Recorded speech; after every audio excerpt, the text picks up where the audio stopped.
Hi everyone. Hi everyone. In the previous video, we implemented our location model and location service abstraction. In this video, we are going to implement the infrastructure layer for the location feature. So let's start coding and dive into the code. Under the infrastructure folder, we are going to create a new folder called location. Under this location folder, we are going to create a new file called Geolocator location service. Since we are using Geolocator plugin for our as our implementation, we created the file. Let's implement our abstraction. Class Geolocator location service implements iLocation service. Okay, so it's currently showing us as an error. It asks us to implement the missing methods from the abstraction. So let's overwrite these methods. We have only one method here, and that is the position stream. Before forgetting this, let's register the Geolocator location service as our iLocation service implementation to injectable.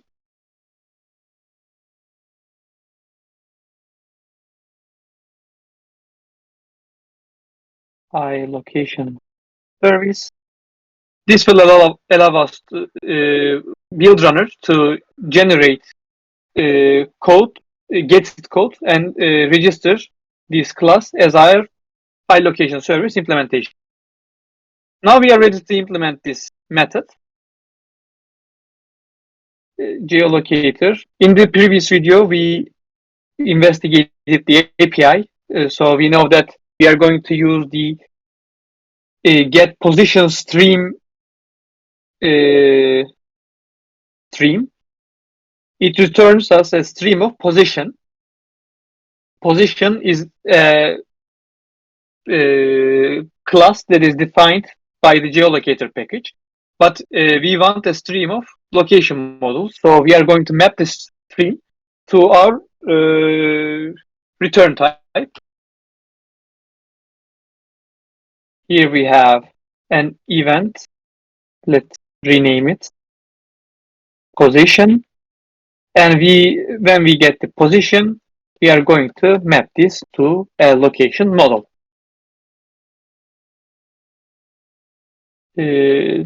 Position, I guess position should have a latitude field and also longitude field. Let's check what else does it has. It also contains accuracy, altitude, floor, speed. It has many fields, but we don't need this. So we are only going to use the latitude and longitude fields. Therefore, we do the mapping.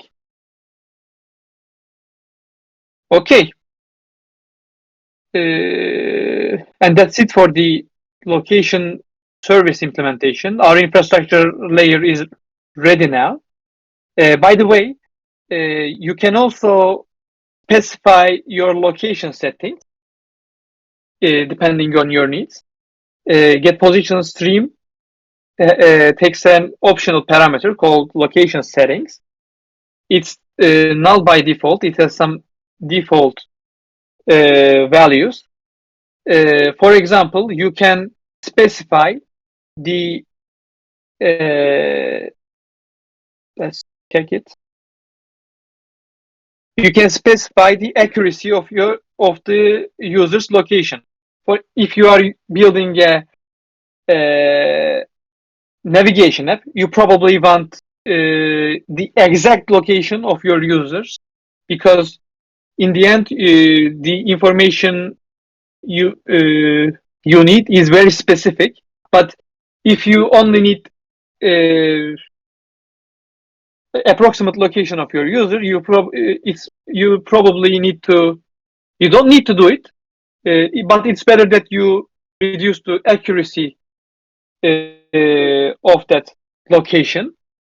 It's also better because if you use the best accuracy, the user's device will consume more battery. So battery wise, it's also better that you reduce the accuracy, and it's also better for your users' privacy. So let's specify the accuracy as high. By the way, you can check this from the documentation of Geolocator. For now, and I'm also going to specify one more parameter and then move on to the application layer. Let's also specify distance filter.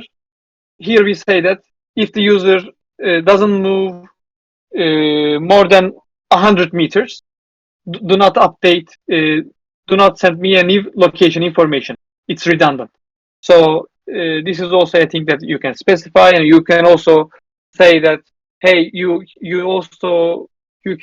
also only send me location updates every 30 seconds. You can also specify that, but I guess these two are enough for the purpose of this tutorial. Okay, let's jump into the application layer.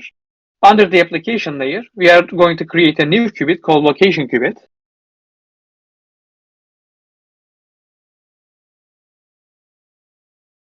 Let me rename the folder name from qubit to location.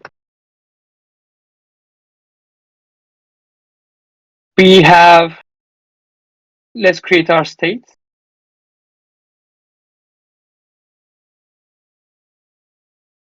By location state.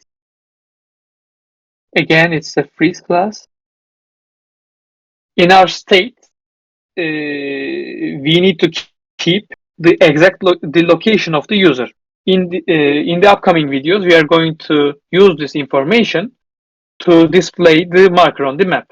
And remember that we are keeping this latitude, longitude information, the coordinates of the user, in a location model that we created in the previous video.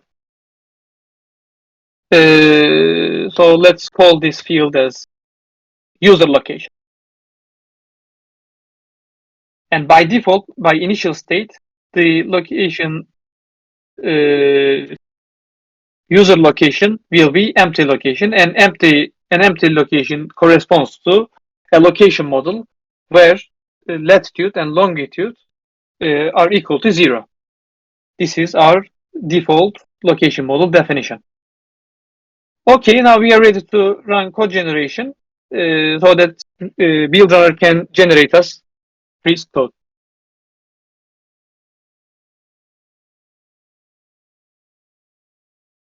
Okay, we are running it. Almost there.